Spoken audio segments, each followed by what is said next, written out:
Well, hello everybody. Welcome back to Aquarius Rising Africa and me, Chantelle, your hostess with the mostest, awesome guests and viewers, as you all know by now, right?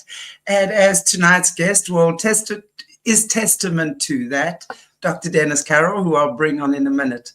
So thank you so much for joining me again. It's awesome. We haven't had Dr. Carroll on for maybe a couple of weeks now, with all my gallivantings and everything. But very, very happy to have you back with me, Dennis. But before I bring you on, just again, please, guys, if you can all go and vote for little Patrick, and I think it's the 6th. Is today the 6th? I don't even know what the date is. Let me just find a little picture here for little Patrick. Please vote for him. He's our little Arakat. We are absolutely pushing him to win Modern Pet of the Year, which will be, well, yeah, he's in the semi-finals now. He's sitting at 3rd place, and he has to be at 1st to win. So I'm going to ask you guys, where's that little ticker now? I'll put it on in a minute. If you can please just vote for little Patrick, because he's really our little Arakat. Sorry, I'm getting all distracted here because I don't know where the ticker is now. If one of the mods can put it up for me, please, I'd really appreciate that. It seems to have disappeared out of my banners here. But yeah, so little Patrick, he has the opportunity of being on Modern Cat for an entire year. And his mother, who's a very well-deserving viewer, and is mom to 25 little kitty cats. So, and she has the opportunity to win $10,000. So let's make somebody's wish come true. And please vote for little Patrick. There are free votes, so you can vote every single day, for those who don't know. And for those of you who are willing to spend a few dollars on a vote, that'll be amazing. It goes to a very worthy cause, and that would be paws. So, yay. Without any further ado, I bring Dennis Carroll. Hello, Dr. Dennis. How are you? So good to see you again. All right, good to be back again. It's been a little bit of a dry season here, definitely, but we're back at it again. And today we have one of the most interesting mysteries of the world to talk about, and that is the Knights Templar, or the Knights of the Temple. It is a fascinating mystery, definitely, and it is one that is deep in history, and Right. it's still a mystery that's ongoing to this day, definitely. Wow, there's so much there's so much about these secret societies and stuff like that. And then I know you and I were just chatting a little bit off air first, and we were talking about the Knights Templar actually originally being a Christian society, right? And I know, sort of going back that, and I think also it would be interesting as we go along, because I know a lot of these secret societies, or can't say I know, but what I've heard, actually were not intended for the negative, right? It wasn't intended necessarily for the dark to begin, but somehow that was also infiltrated. So yeah, I'm gonna, maybe if you just, before we get going, you can just open for us in prayer, which is always a good thing when we do these kind of conversations, and then I'll hand over to you, Dr. Dennis. Absolutely. Let's bow our heads. Dear Heavenly Father, we ask that you give us a good broadcast today, that you give us a good technical hookup, and that let everything go good for us, that you will bless everyone watching and listening to the show today, that you will touch them and touch their lives in a fantastic way, and let them know that you are in control of all things. And we ask this in the name of the Father, and the Son, and the Holy Ghost. Amen. Amen. Thank you, Dennis. Indeed. May each and every one of our viewers remain blessed. Awesome to see you guys. This is a fascinating subject that we're going to get into. Everybody better buckle up for this one, because it's going to be a wild ride too. Buckle up, buttercups. Buckle up, buttercups. Got to fasten those seatbelts. Here we go. Yeah, there we go. We get the seat belts good and tight. Yes, ma'am.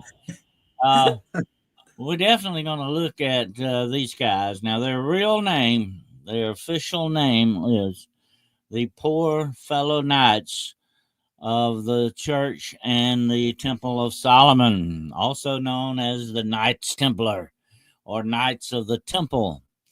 They once had a unprecedented power in this world.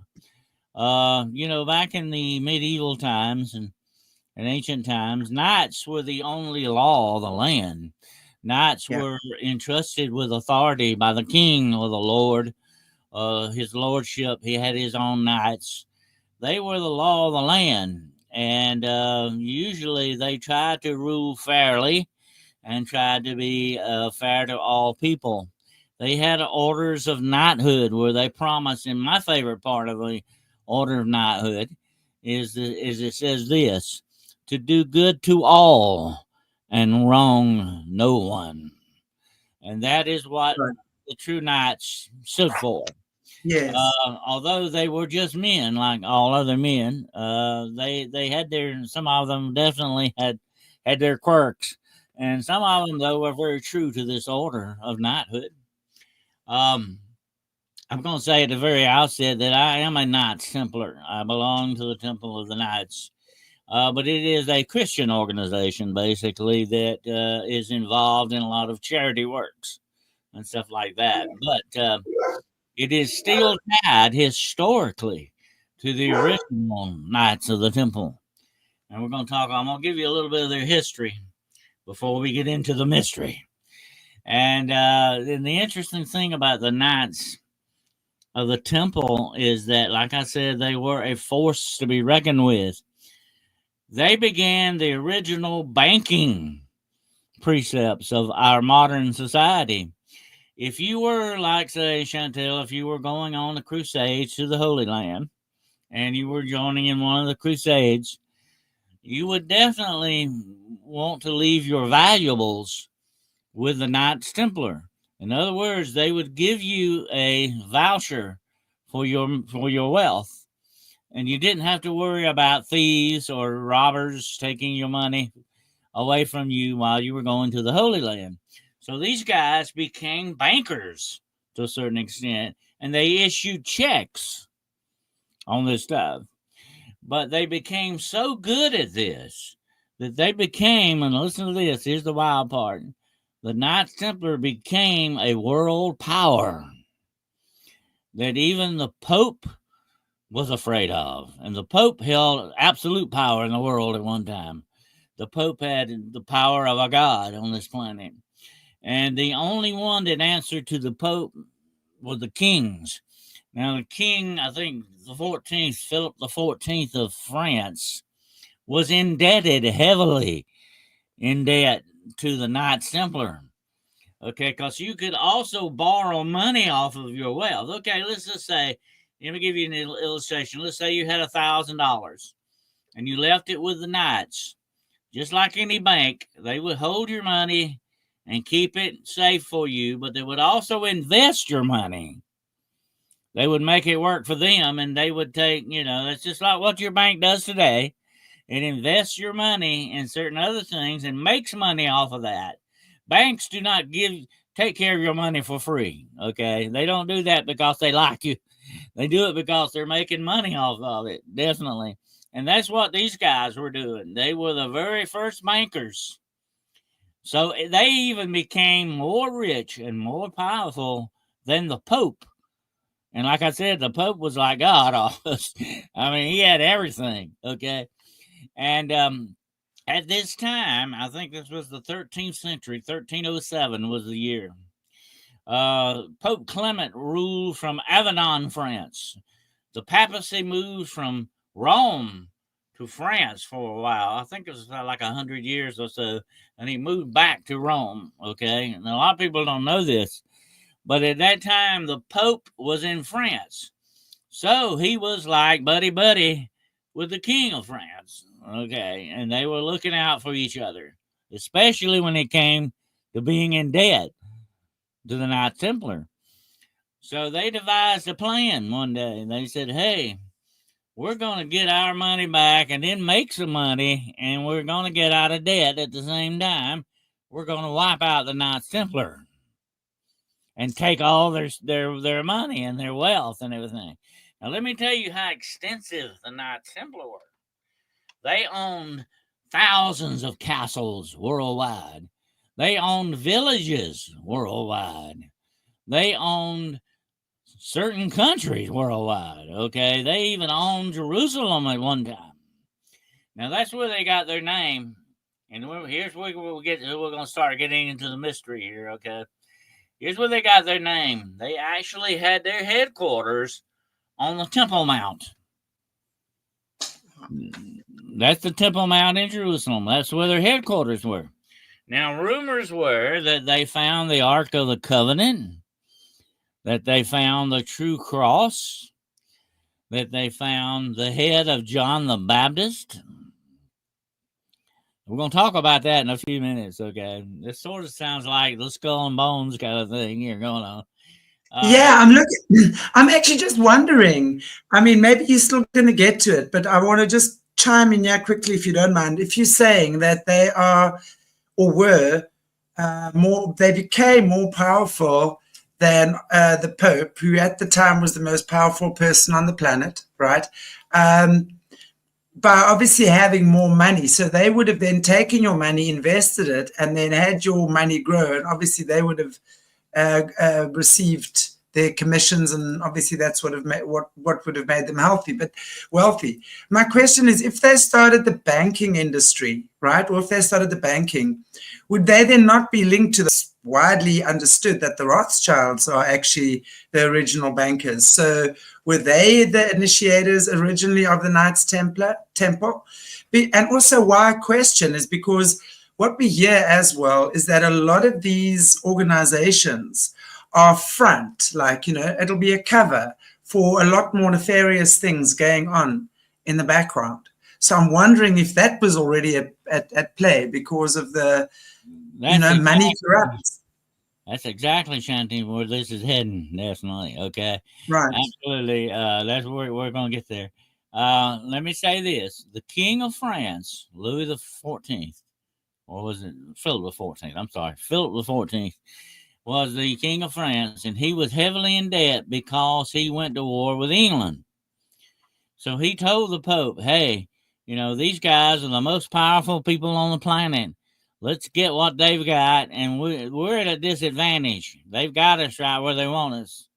So what we need to do now is take away what they have and destroy them, because they're the top guys on the planet, and we will be top again.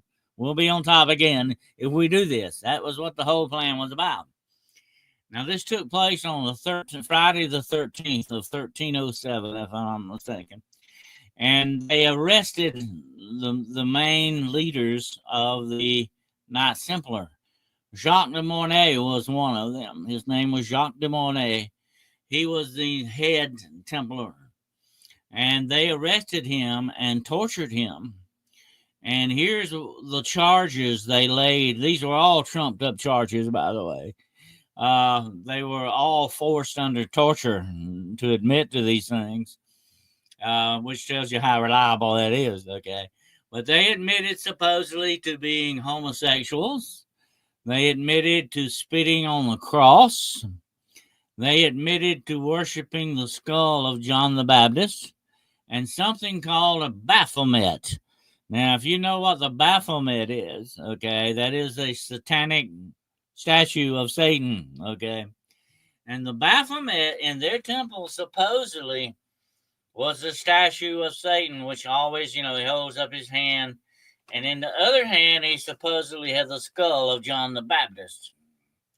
And they had to touch his skull and swear allegiance to the Knights Templar, supposedly. This is all probably made up stuff, okay? None of this really happened, but this is the charges they leveled against them to be able to burn them all at the stake. This is what they eventually did to them. After they tortured them, even Jacques de Mornay even recanted his confession. He said, I confessed under torture. I'm a true Christian, okay? Didn't do any of that stuff, but they still burned him at the stake anyway. So this is sort of where they got the idea for burning witches too, okay?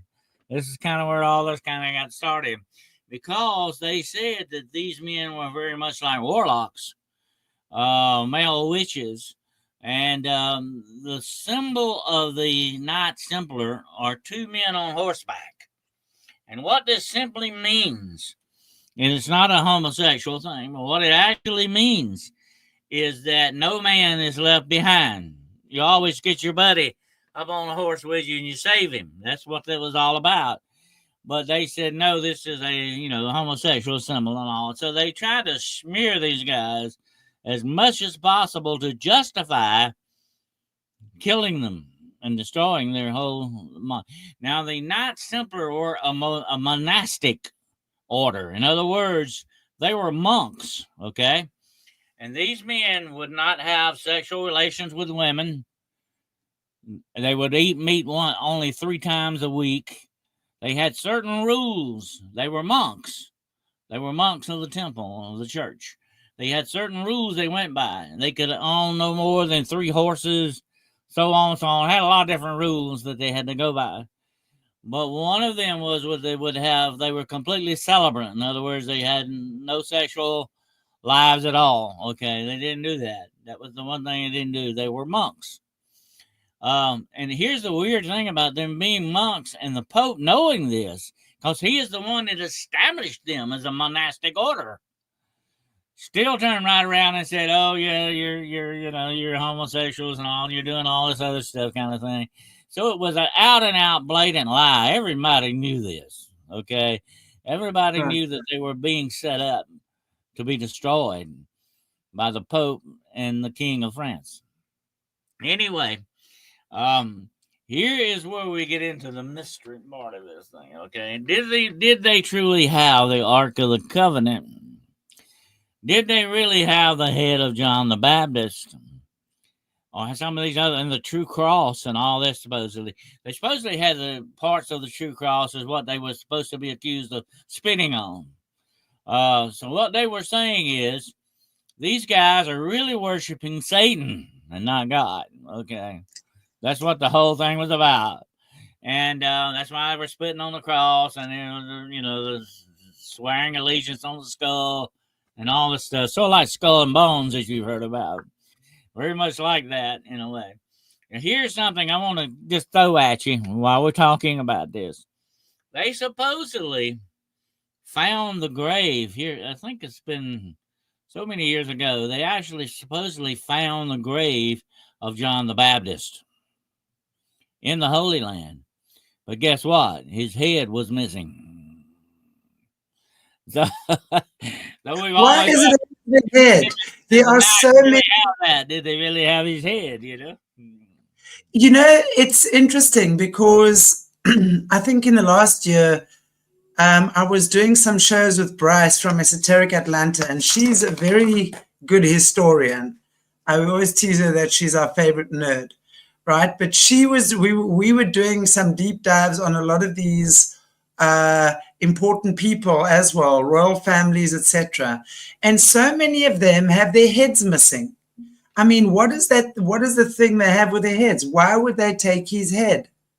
Right? I mean, we can assume, but I just want to know. I mean, when you get to the bushes and the skull and bones thing, they supposedly have the skull of Geronimo. The Indian warrior Geronimo. That's what they supposedly had in the Skull and Bones fraternity in their college. Okay, supposedly. There is a certain thing, Shanty, about going and stealing very famous bones of people. Okay, why they do this, I don't know. But I think Saint Nicholas, he had all his bones dispersed this way. Different saints, you got the finger of a certain saint, and it's in this church over here, or whatever the situation is. They use these bones as commemoration things. They sort of say, hey, and the number one bone of the human body is what? The skull. That's the Oh, number yeah. one, and that's what you go after. And I do know this, and this is a side note on this, and we might ought to do a show on this sometime. But I know people that you can actually hire to go steal famous bones for you. They are real grave robbers for hire. And just say if you wanted, and I've heard this rumor that somebody who was a multi-billionaire paid a lot of money for the skull of Marilyn Monroe. Her skull is no longer in her grave, supposedly. No, hang on. Oh, is this for real? I mean, why have we not heard about this in mainstream media? Because they'd be. Well, I've actually seen film where people go into these tombs and actually film themselves holding, like Elizabeth Barrett Browning's skull. If they want it, and they actually film saying, "I got this for you. This is proof I got it. This is her tomb, and this is the proof of it." And they sell it to whoever it is for the highest bidder. There's a very big market in famous bones. Okay. And I think that may be why Shakespeare put a curse on his grave. Said, "Cursed be he who disturbs these bones." So, maybe he was thinking ahead or something. But anyway, there is a real market in this stuff. Okay. And I find it very interesting that they could not find the skull of John the Baptist. That was very strange. Of course, he was beheaded, and maybe they lost the head. Or did the Knights Templar have it? That's the interesting question that remains. But anyway, we're getting deeper into the mystery now. In 1307, on Friday the 13th, they arrested all these head men of the Knights Templar, and that was sort of pretty well the end of the order. The rest of the Knights Templar fled. They got away, and I think in the harbor of Brussels, there was like 7 or 8 ships that belonged to the Knights Templar that disappeared off the face of this earth. Nobody knows to this day where those ships went, but they were supposedly laden with all kinds of treasures because the Knights Templar owned the world almost, okay? They owned everything valuable in it, just about. They had tons of gold and silver and jewels. They even had the crown jewels of some kingdoms. But where did they get them from? I mean, were they? Because they went into agreement like a bank. If you were like okay, let's say for instance you were a count or a baron, and you were in debt, and you would say, "Hey, you give me some money, I'll let you have my crown jewels to hold to hold in lieu until I can pay you back." And a lot of these people forfeited on that, and So they pawned their stuff. It's like a pawn shop. They were like Templars. They were like pawnbrokers. Yeah, the Templars would get a lot of stuff like this because people would forfeit those things, the profits. And the Knights Templar were filthy, filthy rich. Every one of them. Although they were poor monks, they didn't own anything but a couple of horses and the robe on their back, they had great wealth. They held the wealth of the world. That's why the Pope hated them so much, and why the king wanted to get them so badly to get out of debt, because he owed them a lot of money. And if they could have owned France if they had forfeited on what the king owed them, so if the note came due, you had to pay them, just like a bank would be today. Matter of fact, the banks that exist today, Chantelle, are exactly the same banks that existed for the Knights Templar. Okay, they just changed names. Exactly. The same banks, and the same families are involved. Let me give you a couple of names right offhand. Rothschild, that's one of them. Habsburg, that's another one. The list goes on and on. They were Knights Templar, okay? They were families of Knights Templar. Where did those ships disappear to? To this day, the treasure of the Knight Templar has disappeared, and nobody knows where it's at. But maybe some people do know where it's at, okay? And I'm going to tell you a little story, and a little while that goes with that. But we'll save that for the end. Anyway, after they got rid of all the Knights Templars, they dispersed, and some of them went to Scotland. Okay, and guess what they did? They founded a new order. Guess what it was called? The Scottish Rite. Masons. Oh, the Masons. The Masons, yeah. And the Freemasons. And they also are the ones that founded the what's the name of that? It's a church in Scotland. The Rose. I can't think of the name of it. Anyway, Roslin Chapel. I'm sorry. Roslin Chapel is supposed to be part of the Templar thing. If you go to Roslin Chapel this day, there's all kind of Templar marks in that. Now, I sent you a couple of pictures that shows you, of course, what one of the Knights Templar looks like. What the way they dressed when they were knights. They carried the shield with a red cross. Matter of fact, there is something in this world today that still has a tie to them. You've heard of the very famous Red Cross, right? Yeah. That may be exactly where it began. Look at the Red Cross on this guy. He is a Knight Templar. His shield had the cross, and his breastplate had the cross. Okay. That's the way they were. They were knights. And they also had a flag. You can show that next if you want to. This flag is very interesting. Take a look at it. It has a black field and a white field. I'm going to tell you the story about that. On the battlefield, this flag flew when the Knights Templar took the battle. Okay. And they flew the flag with the black up for war, the clouds of war. But if they flew the flag upside down with the white pointing to the heavens, that meant they were seeking help from heaven. So it was sort of a sign of distress. But that's the way it was. You would see it on the battlefield like that right there. And that's an interesting part of what that. But that's the Red Cross. Take a look at it. That's the Crusader Cross. That's all it's called, or the Knights Templar Cross. It looks a bit like the Knights of Malta as well. They've got a similar type cross that looks like that. It is very much like the German cross, but that's where that's called a Teutonic cross. The Teutonic cross was part of, as you know, Nazi Germany and all that stuff, but it was also a military cross of knighthood before it ever became anything in World War II. The original German army actually adopted that as a chevron of knighthood. Wow. But their cross was usually black and not red.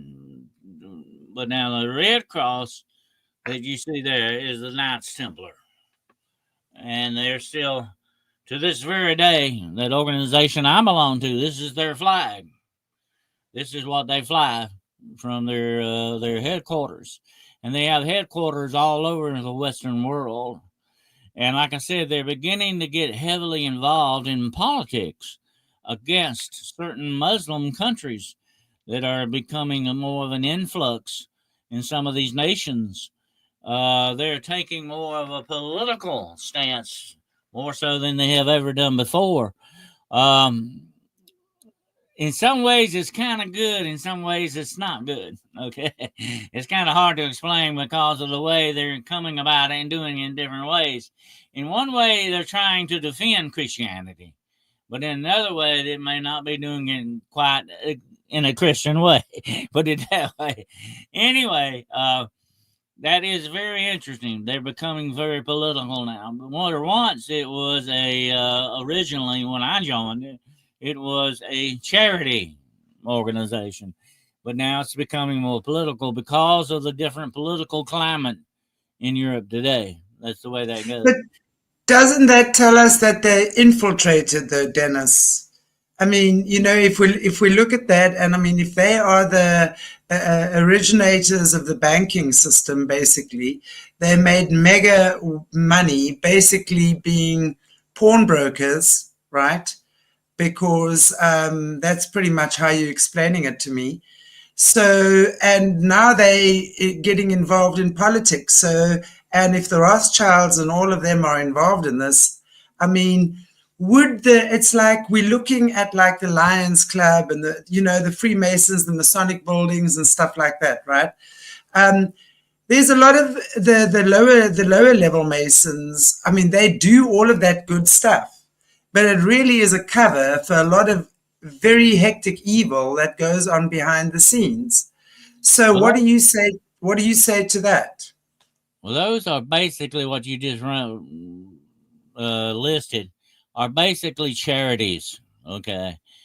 But let's look at the Knights Templar. They were not a charity. They were bankers.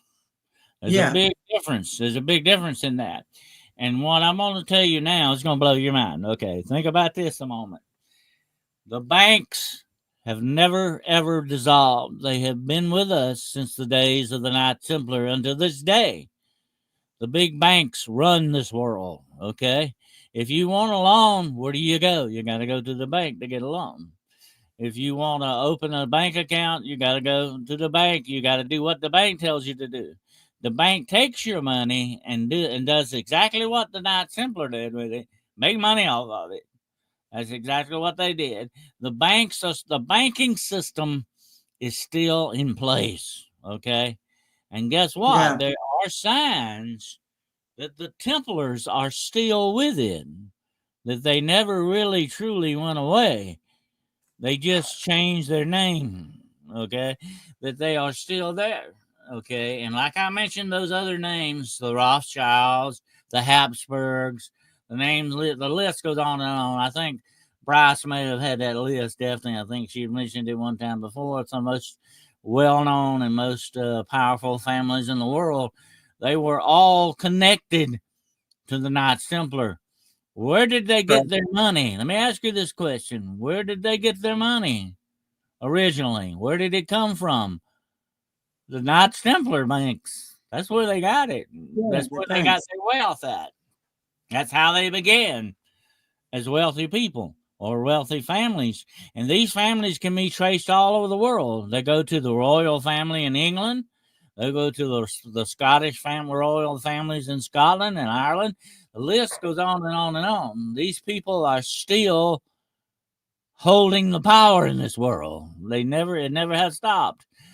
The only thing that happened with the Knights Templar, Shanty, is they went underground, changed their name, and got smart. Okay, so that they couldn't be touched by the governments of the world anymore. Okay, and that's what they wanted to be, and that's where all that wealth went to. Those shiploads of jewels and gold and silver, all of that stuff disappeared. Where did it go? It went to those families that were Right. not Templar. Yeah. Now listen, take one step further. Okay, who is the Illuminati in this world? Who is the real power in this world? If I wanted, and we've talked about the Antichrist before, okay, in relation to the biblical thing, he will meet with the leaders of the world for 2 hours and come out with all the power in the world. Who are these people he's meeting with? Bankers. They are the people with the money, okay? That's where the money comes from. And all of these people have made a deal with the devil all these many years to hold on to this money no matter what happens, okay, no matter what it costs them. They still have the power. They have never lost their power. The Pope couldn't wipe them out. The King of France couldn't wipe them out. They thought they did, but they only sort of like put a band-aid on their problem. They didn't solve it, okay? They still have the bankers with them. And these wealthy families still hold the power in this world. Yeah. And I don't think that's going to change anytime soon. And I think it's come through in every one of these, the limbs of these secret societies. Really, at the end of the day, they're all linked. They all worship and bow down to the same Dark Lord. They really, most of them are up to the same type of shenanigans. How do you see that playing itself out Lena's? Yeah, I want to just actually say, I want Well, to pop this. Jesus Yeah, said something. Jesus said something very interesting in the Bible, and it's very true. He said, the poor you'll always have with you. Jesus said Yeah. that. But also, here's the other thing: the rich you'll always have with you too. That's just the way that goes, and they're gonna always hold their power. They're not gonna turn it loose, and because they're the ones that are holding the reins. Let me tell you a quick story. All right. I think it was the year 1420 something. 1420, there was a courier who got struck by lightning in Berlin, Germany. I think it was Berlin. He got struck and killed by a bolt of lightning. And they found papers on him that mentioned a name, an Italian name. You know what it was? Illuminati. The Illuminated Ones. Yeah. Guess what stamp it had on that paper? The Knights Templar. Yeah. That was 1400 and something. They were still active in this world, and it's still going on to this very day. Now, let me tell you another quick story about where I'm sitting at right now, and I'm going to make this as brief as possible, but it's going to illustrate a point for you. Right where I'm sitting right now, there is a legend in this town that during the Civil War, certain very well-off families divided Confederate gold between them. Yeah. Okay, and they made an agreement that we're going to look out for each other and we're going to support each other because we all got a hand in this gold. Okay, we're all going to look out for each other. We're going to sign a list. It's called the Covenant List of South Carolina. You can watch. It's a movie about it too, by the way, and the movie is called The List. If you ever get a chance, you need to watch it. It is a great movie. But the reason I'm telling you this legend is because this is very much what the Knights Templar families did. Okay. Now, according to the movie, they just moved it from where I'm at in the upstate of South Carolina to the coast of South Carolina. And they made it the Covenant List. And everybody that signed this list, Shanty, had to sign it in blood. Yeah. They made a blood agreement with each other that they would uphold each other with this gold, okay? The reason I'm telling you this story is that is the way the Knights Templars actually did when they dissolved and kept their banking quota going. They made an agreement. The Rothschilds made an agreement with the Habsburgs and so on and so on. They all got together and said, we will watch out for each other. It'll be like a closed fraternity. We are the Illuminated Ones. We are the very best in this world. We're the smartest. We're the best. We have all the money. We have everything. We run this world.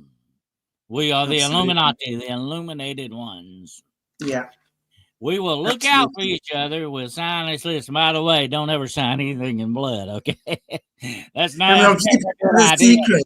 If anybody ever wants you to sign anything in blood, get back to me later, okay? We'll talk about it. But anyway, never ever sign anything in blood. But that's exactly what they did. And they agreed to look out for each other. So they have a closed little fraternity, if you want to call it that. They got their own little club, all these banking families. And the list goes on and on. There are a lot of them in this country. There are a lot of them in Europe. They're all connected to the royal families. The list goes on and on. And some of them even supposedly, I don't know how they come out with some of this, actually connect themselves to Jesus Christ. Back in history. They say, oh, we're descended from him and so on and so on. Anyway, they have their own closed society. They still are the power in this world.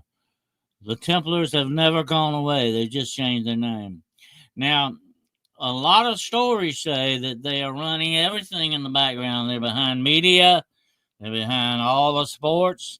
They are loaning money to all the countries, and that includes the communist countries, along with the free countries. Whatever the situation is, money runs this world. Listen to this very closely.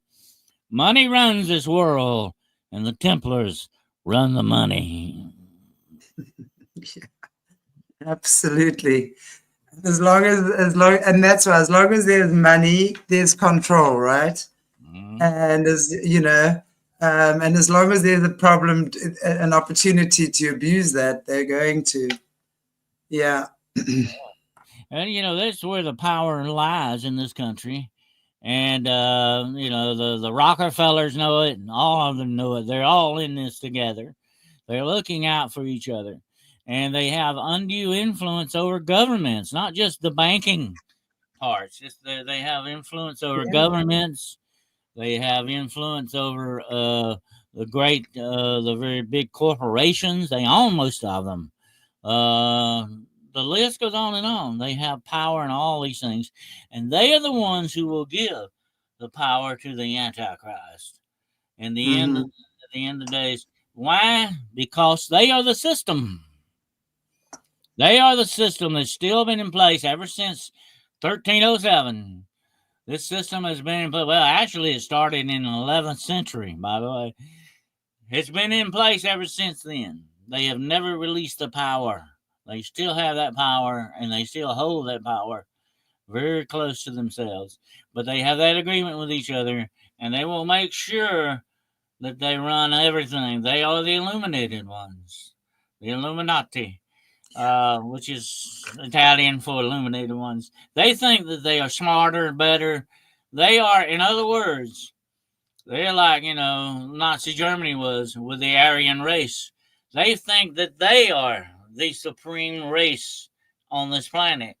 They are the supreme power, and they are. They have all the money. They got all the power. They are definitely that. That's what they are running in the background. But I mean, their power is completely material, and it's so limited and limiting. And of course, it's very powerful in this realm. But really, at the end of the day, it's only going to last for so long, because I do believe that time for them is coming now with all. I'm also just interested, Dennis, your take on gold. Why they now? If you're looking at the Royal, like a few weeks ago, we were talking about the Royal Society and those Royal lizards and things like that. I'm sure, obviously, this is all linked, right? Because it's all about usurping that energy or harnessing that energy to be able to control every aspect of the masses and of this planet, right? Yeah. So gold is a very important thing for them. What is your take on why gold, especially gold, is so important for them? Do you know anything about that? Well, yeah. I'm sure the gold is the standard that they go by. Okay. Put it this way: if I were to offer you a big pile of paper money or a big pile of gold, which one would you take? I would hope you're smart enough to take the gold because that will stand the test of time. Okay. And what is even better than gold is land. Real estate is even better than gold and diamonds. Okay. But that is better than any kind of paper money or any kind of cryptocurrency you want to come up with. Gold is the standard by which all these people go. And that's supposed to be a lot of gold in Fort Knox. I don't know if it's still there or not, but all of these different gold standards are what they judge their wealth by. Okay. So if you were to say to me today, Dennis, I'll give you all the money you want. What do you want it in? I'll take gold. Thank you. Give me all the gold you got, because that will last and never devalue. Gold never. It may drop slightly and perceptibly, but very little. It never goes down. It usually always increases. Gold and silver, but gold's better than silver. Okay, but that's what you want to go by, and that's what they hold to that. That's what they hold at that. So you can forget about Russian rubles or American dollar bills or British pounds. What really runs this world is gold, and the more gold you got, the better off. And that's what these families still hold to. They still hold that gold. They still have that Templar, for all we know, vaults of this Templar treasure that they still own. They still have the jewels. They have all that stuff. I doubt it. I don't doubt one bit. But here's the interesting thing we got to look at. And what I just said earlier, they are the system. Okay. And what is the number one thing that rules in this world?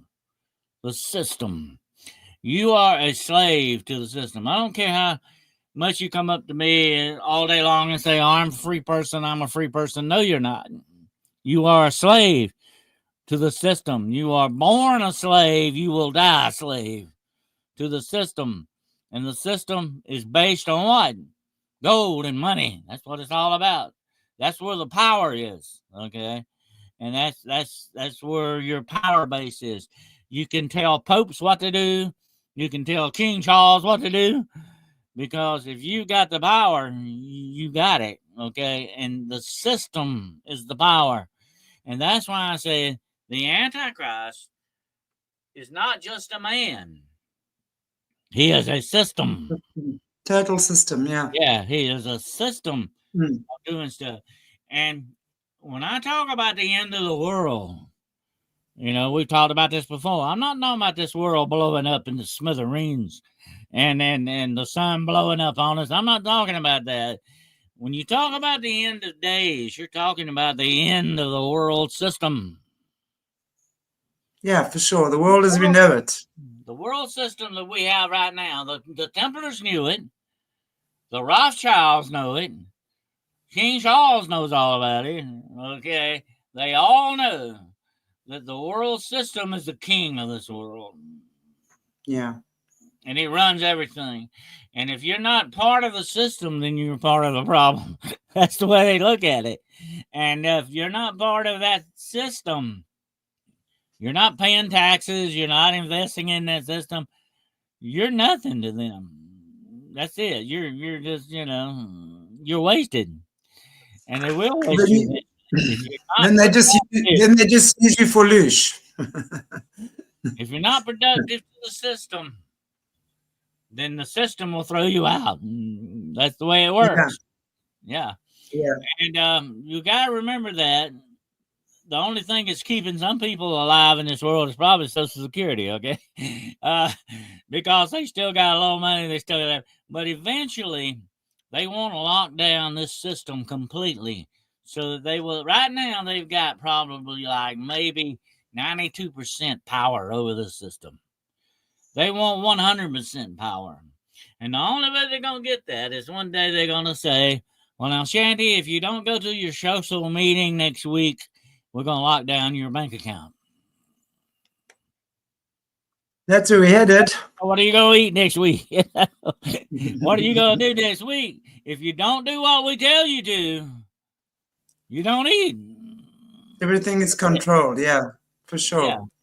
Yeah. But that's exactly what they want. And you hear about all these people like Bill Gates and all this stuff. What are they talking about? Social control. That's what they're talking about. Over how many children you have, how many pets you own, how much money you got in the bank, and your access to that money. That's the way it's going to work. And when they eventually get you, look what happened to a certain thing that happened to us a few years ago when everybody started having to wear a mask and all this stuff. Look what happened, how they locked the world down. Well, now they say, that worked really well. Let's do it again. It's coming. That will definitely happen again. Well, I think they'll try, Dennis. I think they'll certainly try, because the way I see it, when 2020, when the first pandemic began, a lot of people went into deep fear and they just complied, right? Mm-hmm. And then they've tried a lot of stuff since then. A lot of people have woken up. But is it enough? I agree. Is it enough? It really has to be a momentum, because we the people are the only ones who can say no. And we need to realize that. And that's what, human consciousness needs to evolve to that level where we can realize we can say no to these guys. They've got a big control over the large part of the population, for sure. But let's see, I refuse. I will not comply. They can stand on their head and whistle Dixie through their bum. It ain't gonna happen. Yeah. Well, you got to look at it this way too. What is the number one weapon that they can utilize against you? And that is like my friend Jessica Jones talked about. Don't live in fear. Okay, fear Yeah, of is the course, yeah. weapon. Fear is the weapon that they will utilize against you. Fear of you not being able to have anything to eat or no place to live. That's the real fear that this system puts in you. See, that's why you're a slave to this system. Well, the only reason we're a slave to the system and the only reason they can put us in that fear is because we've lost our connection to God, spirituality, right?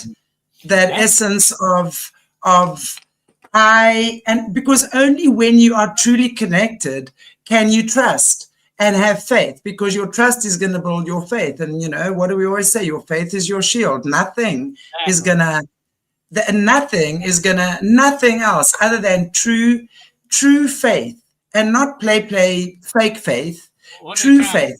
Andy, what they're trying to do is distract you from the real Well, thing. exactly. They've been doing that since forever. Get your mind off the real thing. Yeah. And when we realize how powerful we are when we are connected to God, right?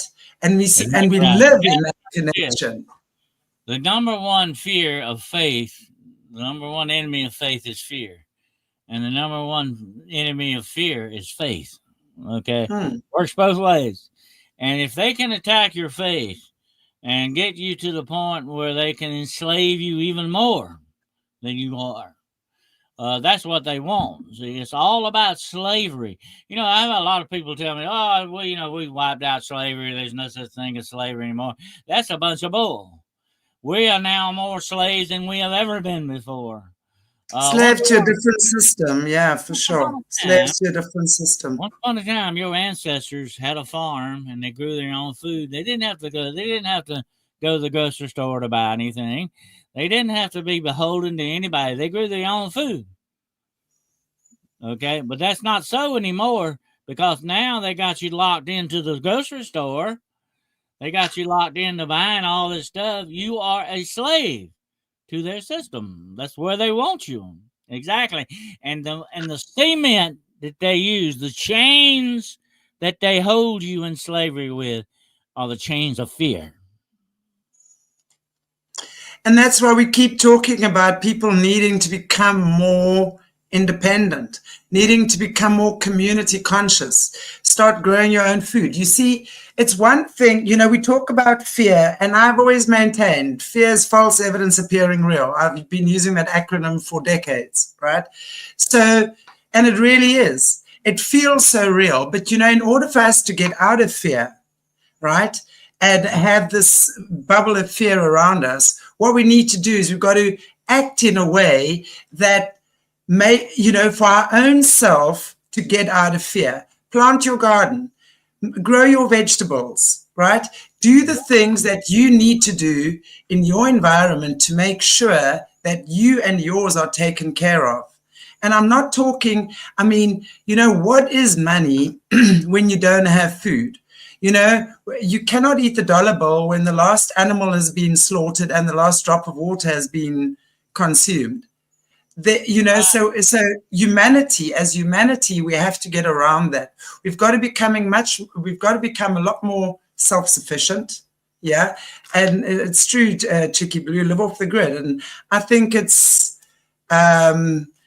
important we start doing these things, because acting in accordance with what we know we should be doing gets us out of fear. When we do the things we know we should be doing, we don't have fear. Most of us are stuck. We're screaming and shouting about other people coming to help us and save us and this and that and the next thing. It's not going to happen. It's not going to happen. We got to do it ourselves, and we've got to form our communities, and we've got to form. And that's, you guys on this channel know, I'm about communities. I'm about supporting communities and helping each other. We serve each other. That is how we lift our vibration, which makes us feel happier and better. That gets us out of that fear funk. And then we start making decisions based on God's desire for us, right? So now what do? Okay, where are my strengths? What do I do? How can I get active in living a new way of being? No one's going to do it for us. Of course, Gates and whoever in the grocery stores are going to want to keep pushing groceries and processed foods and stuff that they want us to eat. So the bottom line is we've got to grow what we want. We've got to take that power back. We've got to take our power back. Absolutely. What we need to do is lift people out of this slavery. We need to lift people up out of the slavery and this fear mongering, I call it. And that's why basically what it is. They're using this fear as a means of control. And if you become more independent on yourself, you lift yourself out of the slavery. Okay, let me give you a quick illustration. My grandfather was a sharecropper. Okay, he was sharecropping with this other guy, and my grandfather would have to say, he had about, I think, 4 or 5 children, and he would go to the man and say, I need a little piece of meat to feed my children with. And the guy would tell him, hey, what'd you do with that piece I gave you last week? And my grandfather finally said, well, come to himself one day. He said, what am I doing this for? What am I doing this for? I can go work in a cotton mill for my own self and not have to worry about this kind of stuff, And yet he was trading one system for another system. Okay. But he did come out better. He was trying to raise a family, and he did come out better in the cotton mill, but he was still a slave to the system. That's the way it works. You don't trade one slave system for another slave system. It just don't work that way. Well, that's why exactly. I agree with you 100%. You need to start lifting people out of this kind of slavery so that they can be more independent, not be holding to other people. When somebody's got something over you, like that sharecropper had over my grandfather, they got you right where they want you, and they use that fear tactic. And here's the thing about fear that we must understand. Fear itself is a self-feeding thing. It's a perpetual motion machine. It's a negative thing that runs on negativity constantly. And the more negative you feed it, the bigger and stronger it becomes. And that's when your system overwhelms you. Okay? So you need to stop with the negative stuff. You need to stop with the negatives and, hey, I'm not going to feed this thing anymore. I'm going to starve it and cut way back on this negativity that is putting in my life, And we have to understand that if we raise our vibrational level above the negative into the more positive aspects of things, you've got a better outlook on things.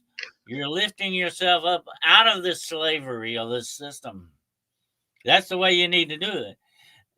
Fear is the killer.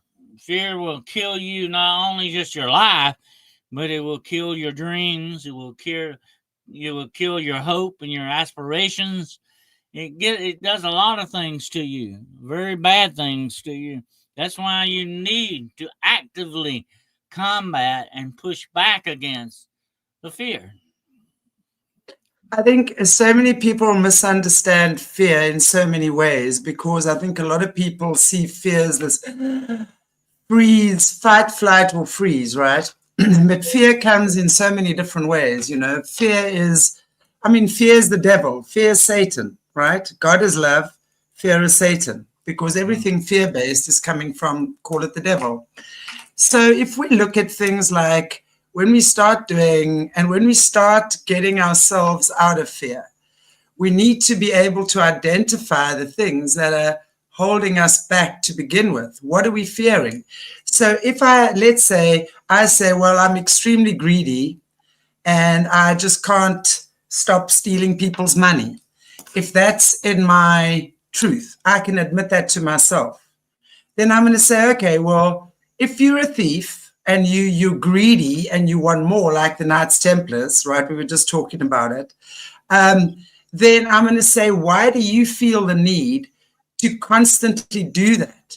what fear in you is making you need so much more or want so much more than you need. And you've got to identify your fear of not having, of being in poverty, of whatever it might be, right, would then obviously make you want to have and take from others, even if it doesn't belong to you. You are going to justify that to yourself time and time again. I look at South Africa, where we are in this world, right, this country. So many African people will break into your home, steal your stuff, and kill your kids and your animals because they feel you've got more than them and they have a right to have that. And you've always had and they've never had. That's the justification there. So it's wild. You know, fear has so many different realms. And I think the way to start getting out of fear is for each and every one of us to identify within ourselves what our fears are, not look at other people's fears, because we love to do that. We love to blame others and look around us and criticize others on what they're doing and what they're not doing. But the way to begin is to sit with yourself and God and look at what your fears are. What is holding you back? Why do you keep having certain things repeat themselves in your life? What in you is drawing that to you? Because that's really what happens, you know? And when we start looking like that, things start taking on a very different flavor, if you want to call it that, right? So we've got to look at ourselves. We've got to look at healing ourselves. And when we start doing that, we start then looking at those around us. We start working in our communities. That fear that we have of the government or whoever, politicians controlling our lives, then starts going, because we realize when we work together, we have more than enough, more than enough. They've led us to believe that there's scarcity consciousness or scarcity on this planet. So, yeah. You know, I tell people a lot of times, you know, especially being a monster hunter and being into cryptid stuff and all that stuff, they say, "Don't you ever get scared of anything?" Doesn't even, you know, I've been in some pretty scary situations too in my time. But here's what I always tell people about fear. Okay. And this is what you got to kind of wrap your mind around it for a little bit. H.P. Lovecraft said that the most strongest fear known to mankind is the fear of the unknown. Okay. And once you realize that and you study something and investigate it for yourself and look at it, it becomes more known to you. Okay. And the more you know the fear, the less power it has over you. Absolutely. The more you learn about it, the less power it has over you. But another thing is, you got to remember that faith in a higher power will take you out of your fear. It will take you out completely out of that fear. And it gives you something bigger than you are to handle this, okay, in that respect. To me, that makes perfect sense, that this faith can destroy that fear, or at least minimize it to the point where it doesn't even bother you anymore. Put it that way. And I think that true faith will do that. And that's why, as a child, you might remember as a child, depending on what your childhood was, you didn't question what mom and dad was going to give you something to eat, or put a roof over your head, or put clothes on your back. You didn't question that. You just knew they were going to do it. That is a childhood-like faith, okay? A childlike faith that the Bible talked about. That is what Jesus talked about, that you got to have to enter the kingdom of God, the faith of a child. You didn't question something. You just knew it was going to happen. That's faith. And when you have that kind of faith, it cancels out whatever your fear may have been. It really dampens it down to nothing, okay? But you got to have that kind of faith, knowing that there's something bigger than you, more able to handle something better than you can, and not worrying about it. You know, a lot of our time is spent worrying about next week. Next week may never get here. That's just the way it goes. Next week, why are we worried about next week? It may never come, okay? If it don't ever come, that's it. But Why are we worried about it? Jesus himself said this. Very interesting. Listen to what he said. How can you, even with your mind, think about growing 1 inch more? You can't do that. Okay? You can't do that. You can't make yourself bigger than you really are. But you can believe in something bigger than you are. And I think for me the trick with that is not just believing that there's something bigger than you are, but that the knowing, because belief becomes knowing. The knowing that you are, your faith is your protection. It's like that knowing. Well, that's that faith that you don't question something, Exactly. You know it's going to happen, or it's going to come somehow. It's just like saying, how am I going to pay the rent next week? Well, I know it's coming. It's got somehow or another, I'm going to get it paid. That is faith to a certain extent. Yeah. But it is, and then the belief that it happens, and that it's also, what's important with that is the faith that my rent is going to be paid, but then have that feeling that it is paid. It's like it's done, it's already there. That's the faith. It's not, oh, please God, and then have the fear that it's not going to happen, because when you have that conflict, it's not going to happen. Because then you're in conflict with yourself. It's the faith that it's going to happen. It's going to happen. It's already happened. Boom, faith. There it is. Yeah, absolutely. Faith can be something that triggers you to go get a job and pay for that rent. Right. I mean, it can give you an idea. Hey, maybe I can make some money with this or something. Faith can be that way too. Faith without works is dead, as the Bible says. And that's very true. Yeah, exactly. You got to step out on faith sometimes and take a chance. True, Dennis. It's so true. It's so true. And the more you do, the easier it becomes. It's like bite-sized chunks. The more you do things, that as you step into faith and out of your comfort zone, that's when things start changing. Really does. Start believing. Yeah. Yep. Wonderful. Fear can be complacent. It can make you feel good to stay where you're at because you don't want to take a chance on something else. You have to watch out for that kind of fear too, because it keeps you in check. Right. Exactly. Different types of fear. Definitely. Yeah, exactly.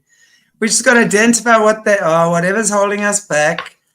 Speak to someone who knows what they're doing. Take the right steps. And slowly but surely we all walk each other home. One step at a time. Yay. Dennis, thank you so much. Really appreciate and enjoyed having you back. I haven't seen you, as I said, for a few weeks again. I agree what you're saying, Lena. I so agree with that. Just want to pop that up. Only God can solve this mess, but we need to do our bit. Find the spirit-to-spirit contact. Exactly. Not so easy sometimes. It's so true. Discernment. That's really what it is. Yay. Thank you, everybody, for joining us. Dennis, thank you so much. I really appreciate you being here again, and love always talking to you. Is there anything you would like to maybe say, end off with, wrap up with, and tell people where you're at this week, where I know I'm going to pop your little ticker up, but is there anything happening in your neck of the woods, your shows? Where can people get a hold of you? All of these lovely things, Dennis. But there is your information going up right now. Okay, well, on Monday nights at 9 o'clock p.m. Eastern Standard Time, I will be doing with my good friend Gerald Fountain, The Road Less Traveled. Who knows where that road will take us, but we usually go down it. And then Wednesday nights at 9 o'clock p.m. Eastern Standard Time, I do Hunting the Shadows. I just finished a series on creepy cryptids on there. I hope I didn't creep everybody out too much. Anyway, Friday night, I do Paranormal Point of View at 9 o'clock p.m. Eastern Standard Time. My books are available on Barnes & Noble and Amazon. Just look up DennisWCarroll.com is my website. And if you want to get in touch with me, you can also get in touch with me at denniswcarroll@gmail.com. I have a paranormal consulting service. If you need any questions answered about the paranormal, demonology, whatever the situation is, you can get in contact with me. My services are always free of charge. And I think that's pretty well it. I have a Patreon, by the way, and I also have a Cash App if anybody wants to make a donation or whatever. And that's it. Perfect, Dennis. And we will have you back very soon again, either next week or the week after. We will talk and then we'll figure out what is the best day for us. Please, guys, go and vote for little Patrick. What is the date? What is the date? Hang on. For me, it's the 6th. For you, it's the 6th. Little Patrick has one more day. He's in 3rd place. We have to get him in first so he can go through to the finals. Please, let's just go vote for little Patrick. Just go vote for him, please. He's going to be our little Aracat. And yeah, everybody, other than that, thank you so much while I'm trying to talk. And I always thought I was a good multitasker, but apparently not so much today. Dennis, thank you so much again. And I want to just say, maybe you can just end off us in prayer, please. Yeah, okay. Let's bow our heads.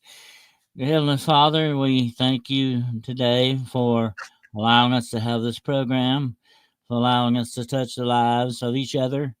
We ask that you will give us faith, that you will give us hope to lift ourselves above the fear in this world, that you will bless us, that you will protect us, empower us with discernment, and give us the protection that we need in our lives and our going out and our coming in.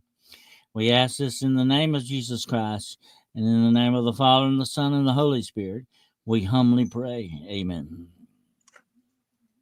Thank you so much, Dennis. And again, thank you, everybody. I appreciate you all for joining me. And for those of you supporting this wonderful channel, again, I appreciate you so much. Please join our membership. Lots of cool things coming up on the membership channel. I'll be making announcements on the next few days. We probably got our first membership event happening next week. So join the membership and Patreon, and thank you so much. We are also, gosh, I never actually say where people can get hold of us. We're on Instagram, we're on Twitter, we're on Facebook, we're on YouTube. Where else are we? I think that's all. I hope that's all.